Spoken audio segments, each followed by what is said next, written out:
Good afternoon from Sacred Space at Titania's Realm. It's the 11th of October 2025. The time is 2:26 p.m. and it's a very sweltering 31 degrees Celsius today. I've got the birdie boys outside and I've been sitting outside with them, but I thought I'll come in, and I'm not sure if I'll leave them out there too long. It's quite hot, but they seem quite contented. They're chirping to the other little birds and, to each other and strutting their stuff. So, and I don't want to be overprotective. It's good for them to be out in the garden.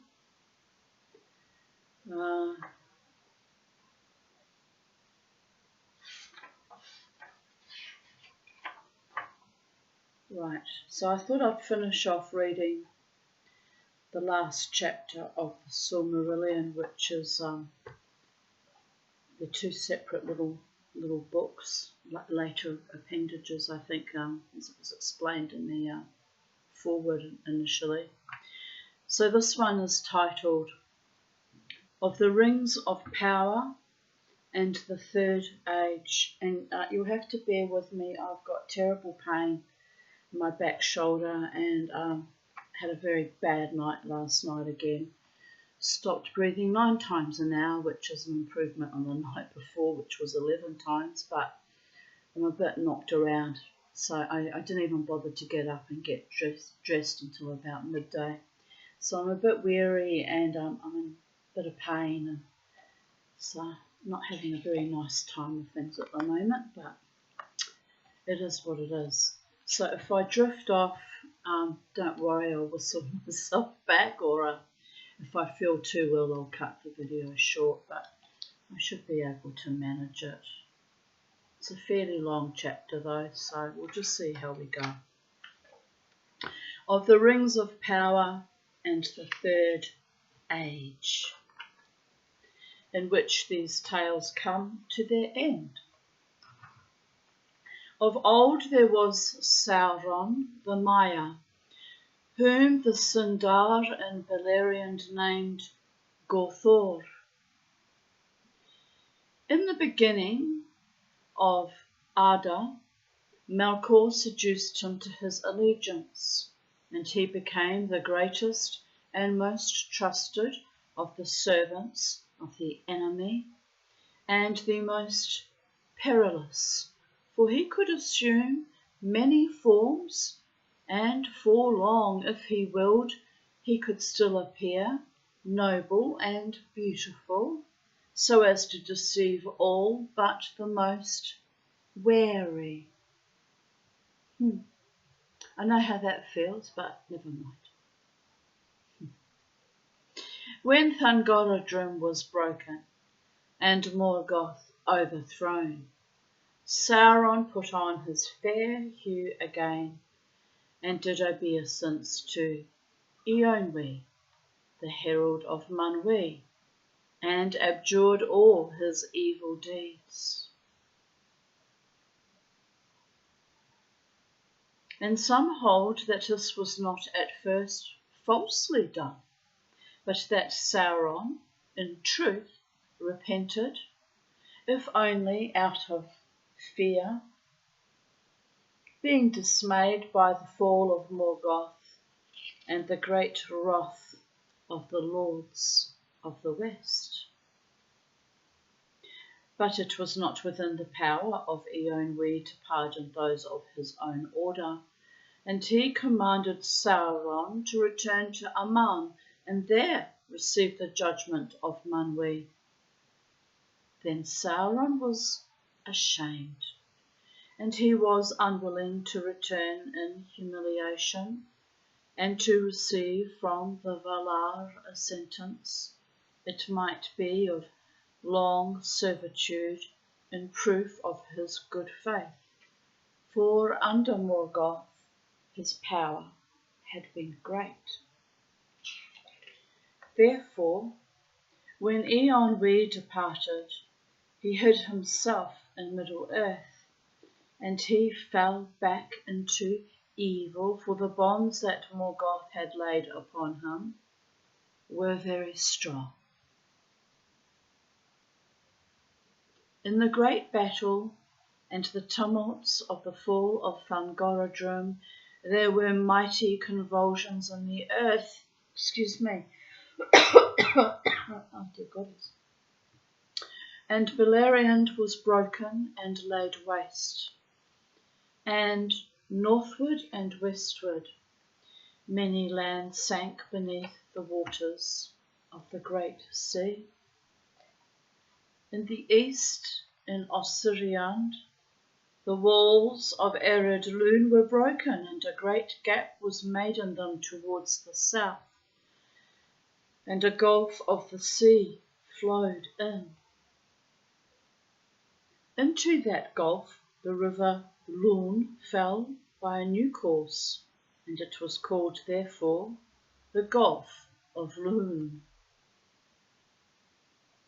That country had of old been named Lindon by the Noldor, and this name it bore thereafter, and many of the Eldar still dwelt there, lingering, unwilling yet to forsake Beleriand, where they had fought and laboured long. Gil-galad, son of Fingon, was their king, and with him was Elrond, half-elven, son of Earendil the Mariner, and brother of Elros, first king of Númenor. Upon the shores of the Gulf of Lurn the elves built their havens, and named them Mithlond, and there they held many ships, for the harbourage was good.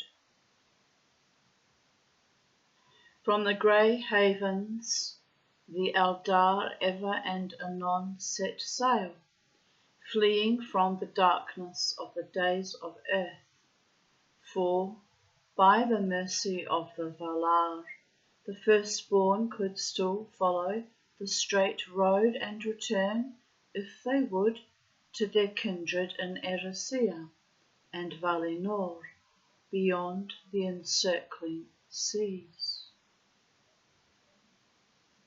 Others of the Eldar there were who crossed the mountains of Ered Luin in that age and passed into the inner lands. Many of these were Teleri, survivors of Doriath and Osiriand, and they established realms among the sylvan elves in woods and mountains far from the sea, for which nonetheless they ever yearned in their hearts. Story of my life. I miss the sea. Only in Eregion, which men called Hollin, did elves of Nodoran race establish a lasting realm beyond the Ered Luin. Eregion was nigh to the great mansions of the dwarves that were named Khazad Dûm, but by the elves Hathodrond, and afterwards Moria, or Moria. Is it Moria or Moria? Where the orcs used to come out of. Moria, wasn't it? Moria.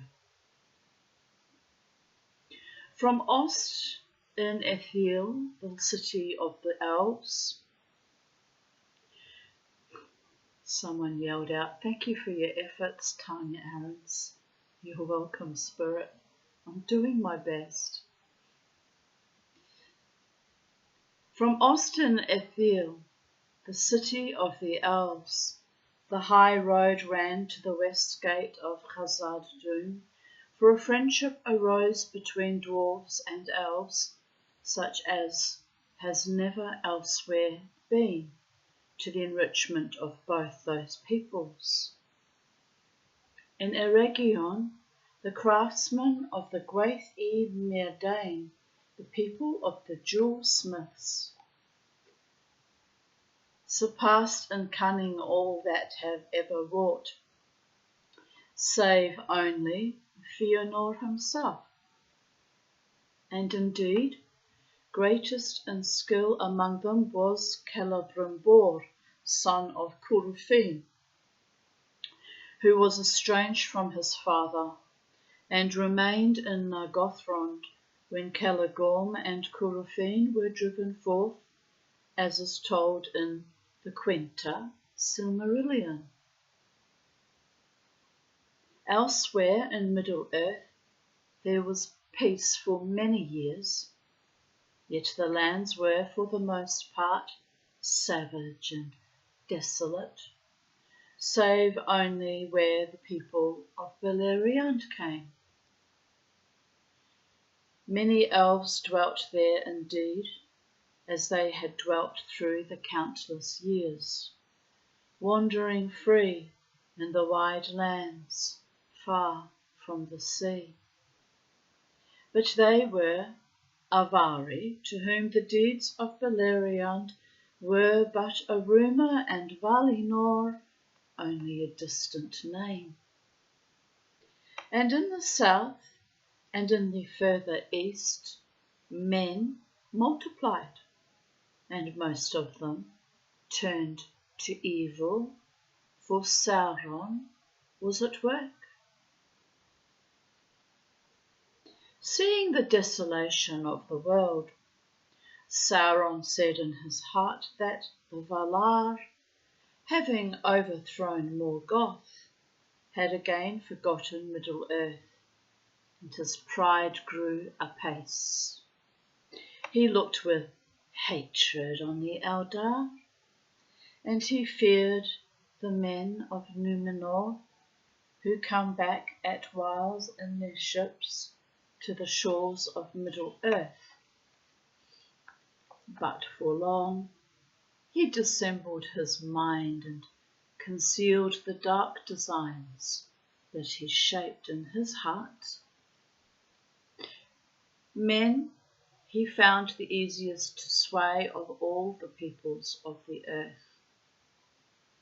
But long he sought to persuade the elves to his service, for he knew that the firstborn had the greater power, and he went far and wide among them, and his hue was still that of one both fair and wise.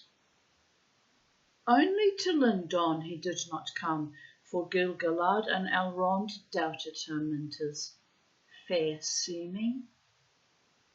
And though they knew not who in truth he was, they would not admit him to that land.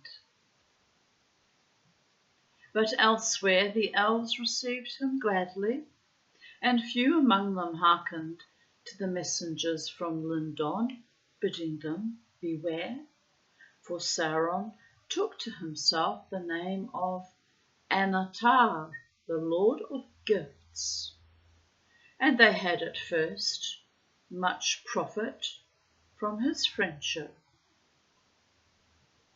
And he said to them, Alas for the weakness of the great, for a mighty king is Gil-galad, and wise in all lore is Master Elrond. And yet they will not aid me in my labours. Can it be that they do not desire to see other lands become as blissful as their own? But wherefore should Middle-earth remain forever desolate and dark, whereas the elves could make it as fair as Erisea, nay, even as Valinor? And since you have not returned thither as you might, I perceive that you love this Middle-earth as do I. Is it not then our task to labour together for its enrichment, and for the raising of all the elven kindreds that wander here, untaught, to the height of that power and knowledge which those have who are beyond the sea? It was in Eregion that the counsels of Sauron were most gladly received, for in that land the Noldor desired ever to increase the skill and subtlety of their works. Moreover, they were not at peace in their hearts, since they had refused to return into the west, and they desired both to stay in Middle-earth, which indeed they loved, and yet to enjoy the bliss of those that had departed. Therefore they hearkened to Sauron, and they learned of him many things, for his knowledge was great. In those days the smiths of Ost-en-Ethiel surpassed all that they had contrived before, and they took thought, and they made rings of power. But Sauron guided their labours, and he was aware of all that they did, for his desire was to set a bond upon the elves and to bring them under his vigilance. Now the elves made many rings, but secretly. Sauron made one ring to rule all the others, and their power was bound up with it, to be subject wholly to it, and to last only so long as it too should last. And much of the strength and will of Sauron passed into that one ring. Sorry, I've got so much pain today, I don't know why. For the power of the elven rings was very great, and that which should govern them must be a thing of surpassing potency. And Sauron forged it in the mountain of fire, in the land of shadow. And while he wore the one ring, he could perceive all the things that were done by means of the lesser rings, and he could see and govern the very thoughts of those that wore them.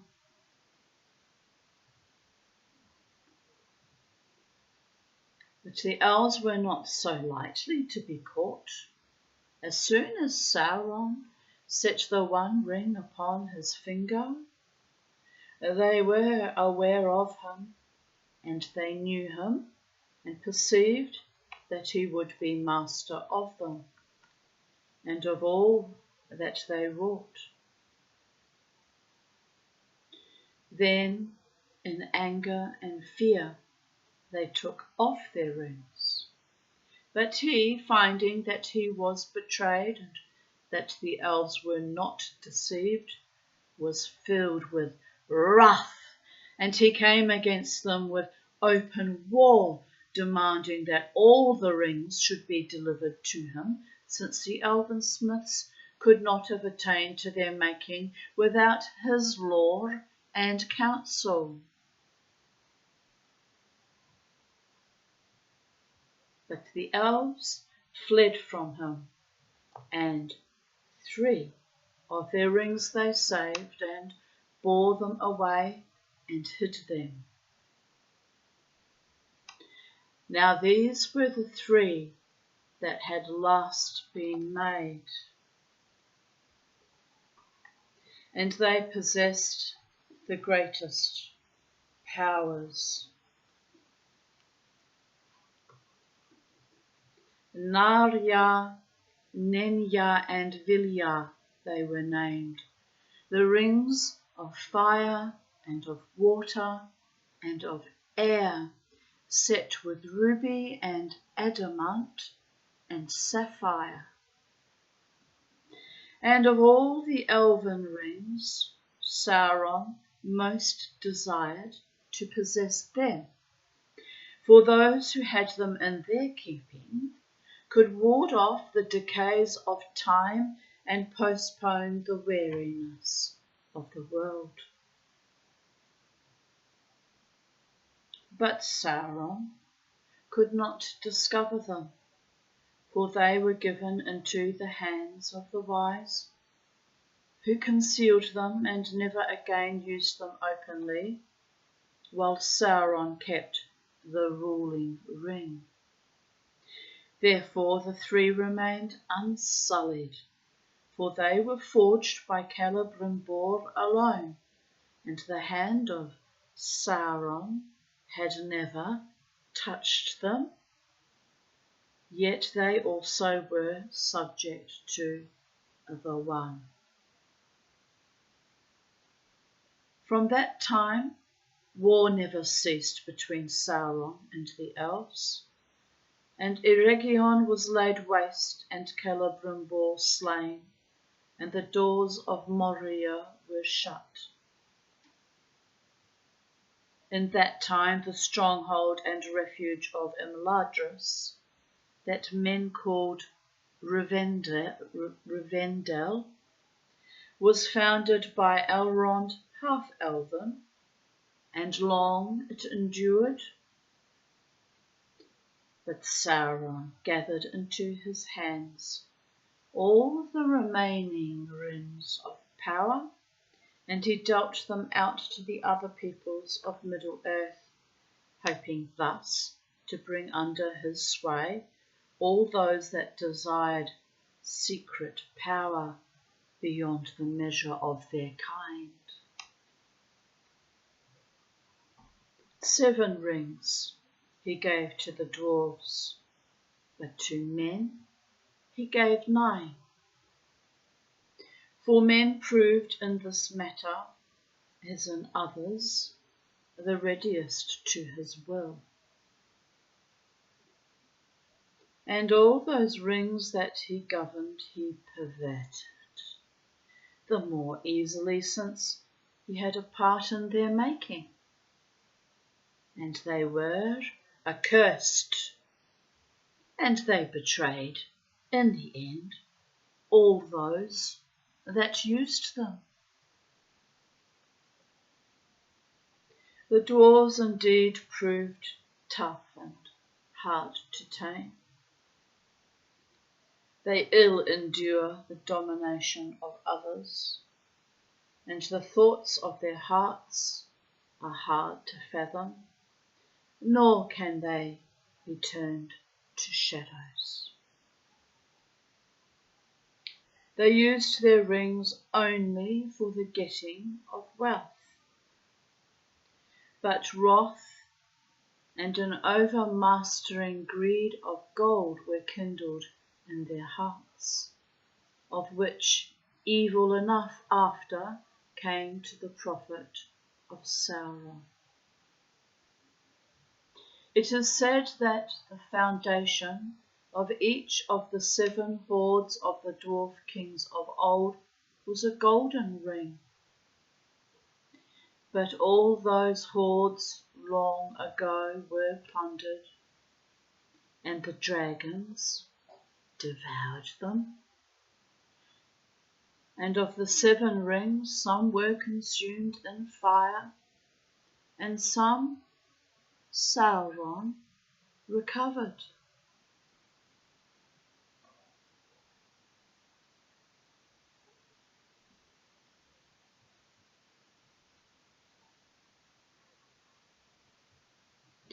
Men proved easier to ensnare. Those who used the 9 rings became mighty in their day, kings, sorcerers, and warriors of old. They obtained glory and great wealth, yet it turned to their undoing. They had, as it seemed, unending life, yet life became unendurable to them.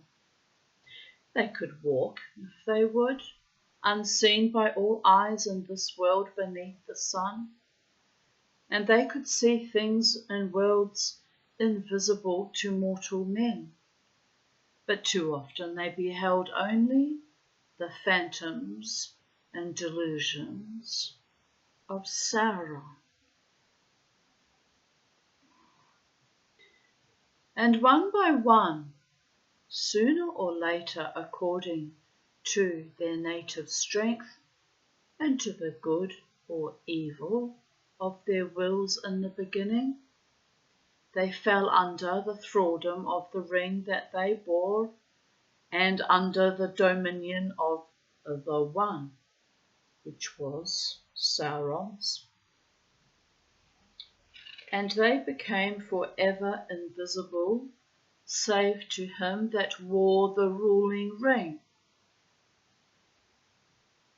And they entered into the realm of shadows. The Nazgul were they, the ring wraiths, the enemy's most terrible servants. Darkness went with them, and they cried with the voices of death.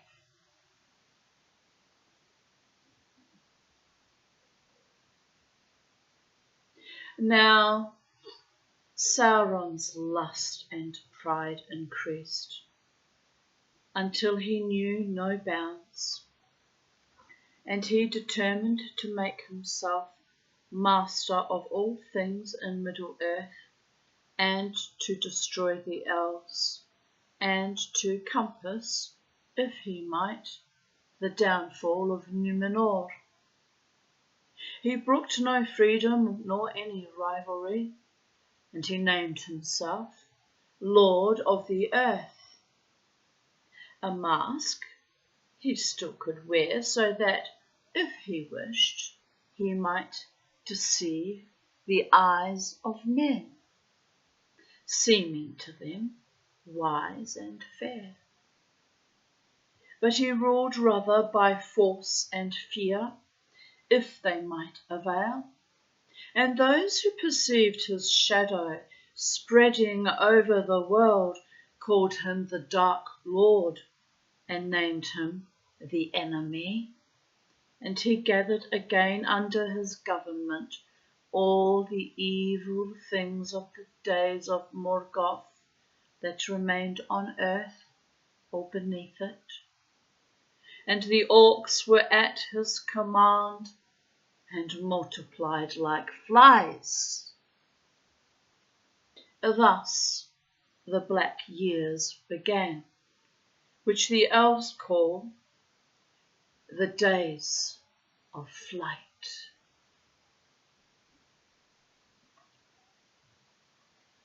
In that time, many of the elves of Middle-earth fled to Lindon, and thence over the seas, never to return. And many were destroyed by Sauron and his servants. But in Lindon, Gil-galad still maintained his power, and Sauron dared not as yet to pass the mountains of Ered Luin, nor to assail the havens, and Gil-galad was aided by the Númenóreans. Elsewhere Sauron reigned, and those who would be free took refuge in the fastnesses of wood and mountain, and ever fear pursued them. In the east and south well nigh all men were under his dominion, and they grew strong in those days, and built many towns and walls of stone, and they were numerous and fierce in war, and armed with iron. To them Sauron was both king and God, and they feared him exceedingly, for he surrounded his abode with fire. Yet there came at length a stay in the onslaught of Sauron upon the Westlands, for, as is told in the Akallabeth, he was challenged by the might of Numenor.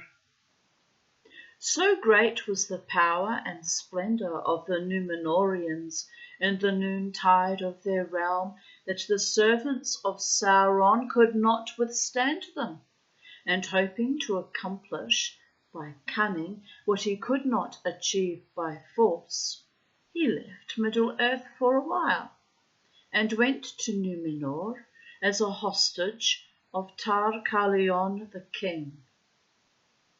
And there he abode, until at the last by his craft he had corrupted the hearts of most of that people, and set them at war with the Valar, and so compassed their ruin as he had long desired.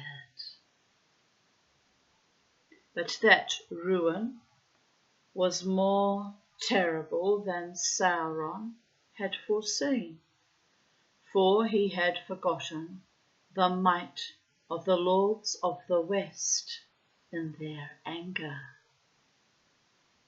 The world was broken, and the land was swallowed up, and the seas rose over it, and Sauron himself went down into the abyss.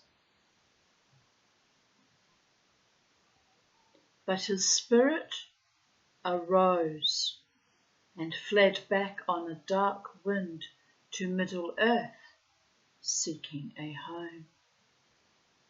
There he found that the power of Gil-galad had grown great in the years of his absence, and it was spread now over wide regions of the north and west, and had passed beyond the misty mountains and the great river, even to the borders of Greenwood the Great, and was drawing nigh to the strong places where once he had dwelt, secure. Then Sauron withdrew to his fortress in the Black Land, and meditated war. In that time, those of the Númenóreans who were saved from destruction fled eastward, as is told in the Akallabeth. The chief of these were Elendil the Tall and his sons, Isildur and Anarion, kinsmen of the king they were, descendants of Elros, but they had been unwilling to listen to Sauron, and had refused to make war on the lords of the West. Manning their ships with all who remained faithful, they forsook the land of Númenor ere ruin came upon it. They were mighty men, and their ships were strong and tall, but the tempests overtook them, and they were borne aloft on hills of water even to the clouds, and they descended upon Middle-earth like birds of the storm. Elendil was cast up by the waves in the land of Lindon, and he was befriended by Gil-galad. Thence he passed up the river Lune, and beyond Ered Lune he established his realm, and his people dwelt in many places in Eriador, about the courses of the Lune and the Barad-dûn. But his chief city was at Annúminas, beside the water of the lake Nenual. At Fornost upon the North Downs also the Númenóreans dwelt, and in Cardolan, and in the hills of Rudor, and towers they raised upon Emin Bereid and upon Amon Sul, and there remain many barrows and ruined works in those places. But the towers of Emin Bereid still look towards the sea. Isildur and Anarion were borne away southwards, and at the last they brought their ships up the great river Andun, that flows out of Rovanion into the western sea, in the bay of Belfalas. And they established a realm in those lands that were after called Gondor, whereas the northern kingdom was named Arnor. Long before, in the days of their power, the mariners of Númenor had established a haven and strong places about the mouths of Andun, in despite of Sauron and the black land that lay nigh upon the east. In the later days to this haven came only the faithful of Númenor, and many therefore of the folk of the coastlands in that region were in whole or in part akin to the elf friends and the people of Elendil, and they welcomed his sons. The chief city of the southern realm was Osgiliath, through the midst of which the great river flowed. And the Númenóreans built there a great bridge, upon which there were towers and houses of stone, wonderful to behold, and tall ships came up out of the sea to the quays of the city. Other strong places they built also upon either hand. Minas Ithil, the tower of the rising moon, eastward upon a shoulder of the mountains of shadow as a threat to Mordor, and to the westward Minas Anor, the tower of the setting sun, at the feet of Mount Mindolun, as a shield against the wild men of the dales.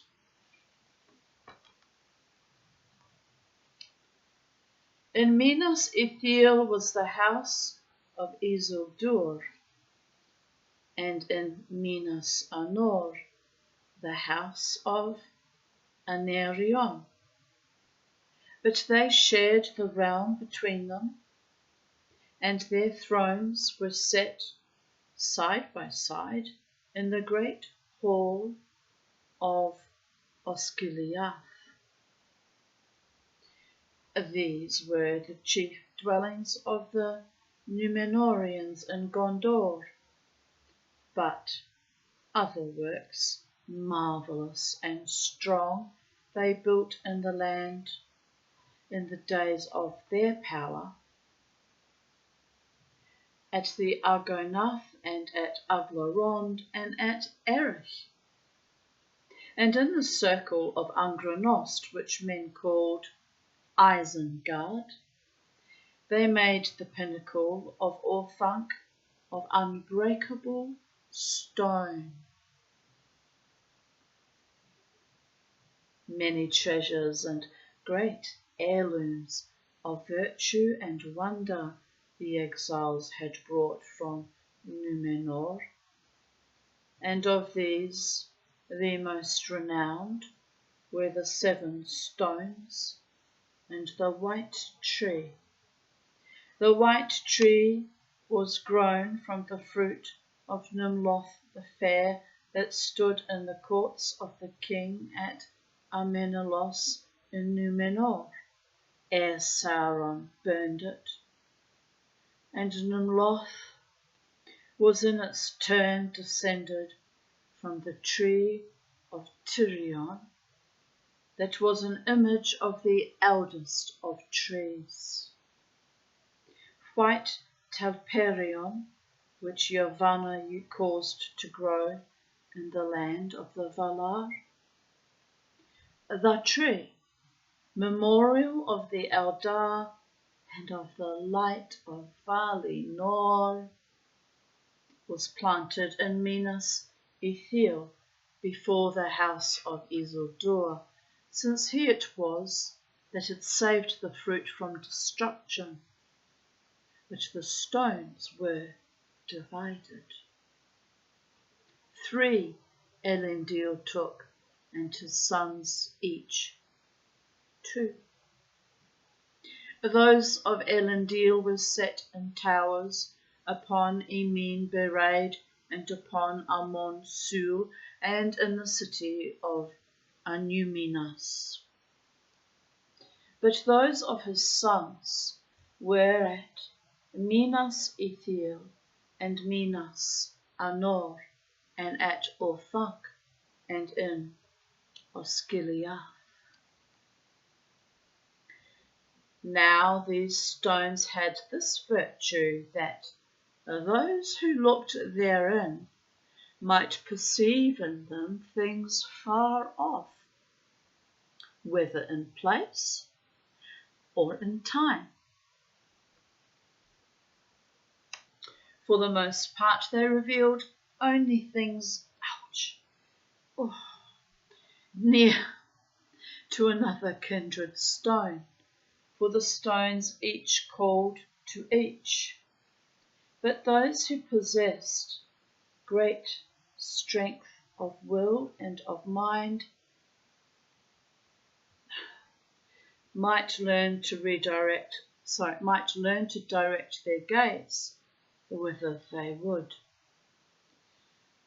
Thus the Númenóreans were aware of many things that their enemies wished to conceal, and little escaped their vigilance in the days of their might.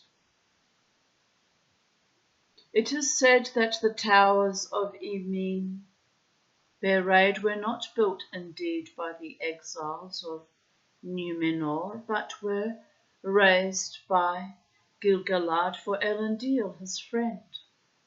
And the seam stone of Emin Bereid was set in Elostirion, the tallest of the towers. Thither Elendil would repair, and thence he would gaze out over the sundering seas, when the yearning of exile was upon him, and it is believed that thus he would at whiles see far away even the towel of Avaluni upon Erisea, where the Master Stone abode, and yet abides.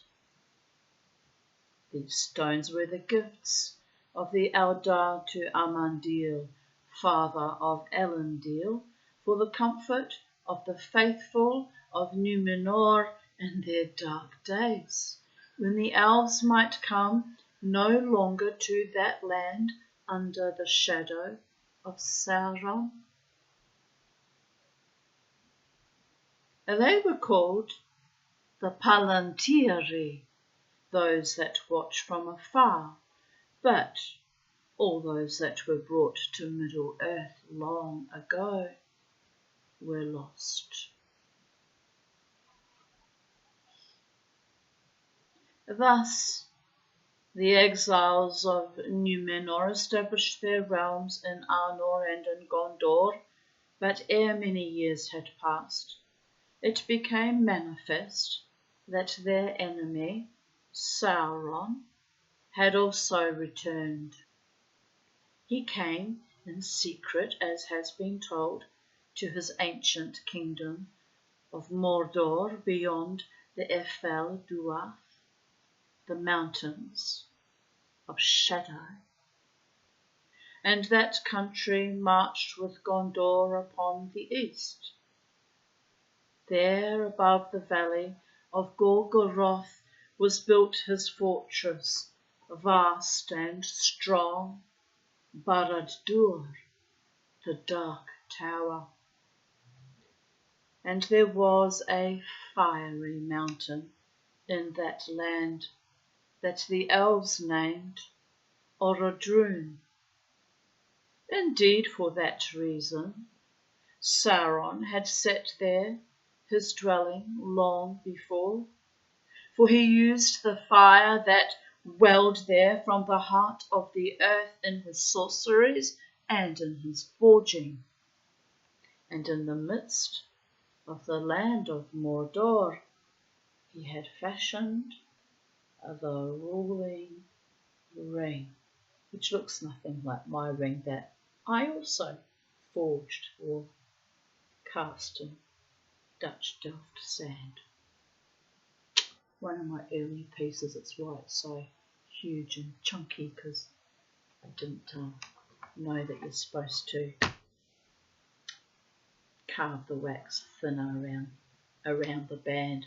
I tell you what though, if I could knock someone out with that ring. If someone got nasty and I held it at them, it's quite hefty. Could cause a bit of damage. Not that I would. Fortunately, it doesn't slip off my finger so easily, but it's a heavy chunk of sterling silver, handmade by me. So, look, honestly, I attempted to set stones in it, but to no avail. They kept falling and breaking off. So I cut all the prongs off and I've just left it as is, because it's one of my failures, but it's going to stay that way now. It's quirky enough as is, but I did want it to have embellishments of little stones. And anyway, if I get sick of it one day, I can just melt it down again and make something else. So there is that. That's the joys of learning how to silversmith. Is if you don't like something, it doesn't spark joy, just melt down the metal and create a new ring or pendant or earrings or whatever you, bracelet even potentially, whatever you fancy. But I haven't done any more since the last project was the cuff. That took a lot out of me. 2 months struggling to make that, by the gods. Anyway, all part of the learning journey on my teaching myself how to do things. Don't know what it could possibly come in handy for, but if nothing else, I know how to melt down gold and silver now. Could come in handy for the apocalypse. Except I don't have any spare gold and silver to melt down. Oh, smallest violin. Bida bum, bida bing, bada bing, bam, boom. Bida-dum, ba-dum, ba-dum, ba-dum. Tish! It's all good, people of Earth. It's all very, very good. There now he brooded in the dark, until he wrought for himself a new shape. And it was terrible, for his fair semblance had departed for ever when he was cast into the abyss at the drowning of Númenor.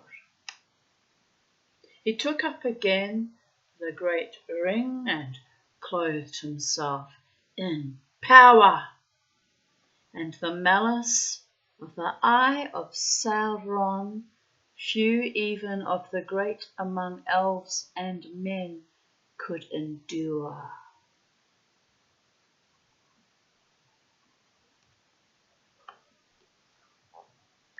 Don't go making me give you your